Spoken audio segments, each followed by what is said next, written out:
Civilization or Barbarism, an Authentic Anthropology by Dr. Cheikh Anta.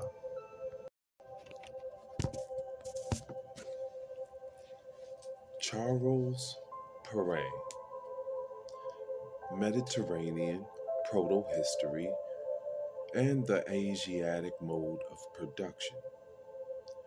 Charles Perrin remarks that in 2800 BCE, the Egyptian state structure was already very solid, but the slave mode of production was not to be fully established in Greece until the 12th century BCE, and in Rome until the 4th century BCE. For Perrin, this hiatus of 2,000 years shows that once the primitive community was dissolved, the slave mode of production did not easily form itself. We have shown that the latter system could not and should not be formed within the framework of the structures of the pharaonic state, as Perrin would have it, and that the question is wrongly posed. In any case, we agree with Perrin in saying that these 2 millennia could not have constituted a period of indefinite transition toward the slave mode of production, a period of slow maturation. But Perrin himself reminds us that brilliant civilizations in the Near East did develop and then decline without ever going through the slave mode of production.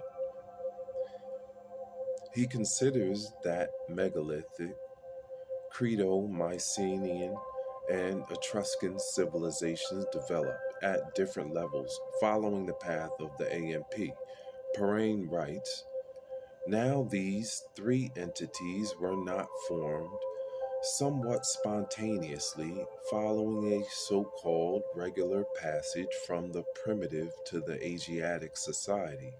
Each one of them got its momentum with varied intensity and luck from the models offered by the great civilizations of the Near East, all of the Asiatic type, and particularly from Egypt, the most successful model.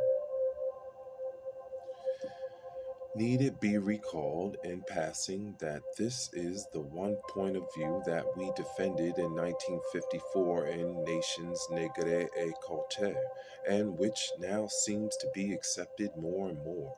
From the beginning of the 2nd millennium BCE, the Egyptians' meridional state model and that of Black Africa had adapted to northern Mediterranean, to Crete, to Greece, to Brittany, which will not prevent certain ideologies from asking themselves how the concept of the state was introduced in Africa.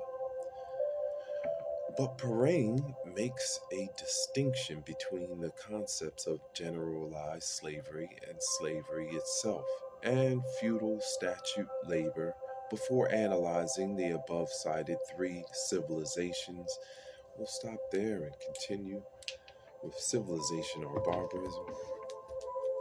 I'm your Rev Riley. Hi, sir.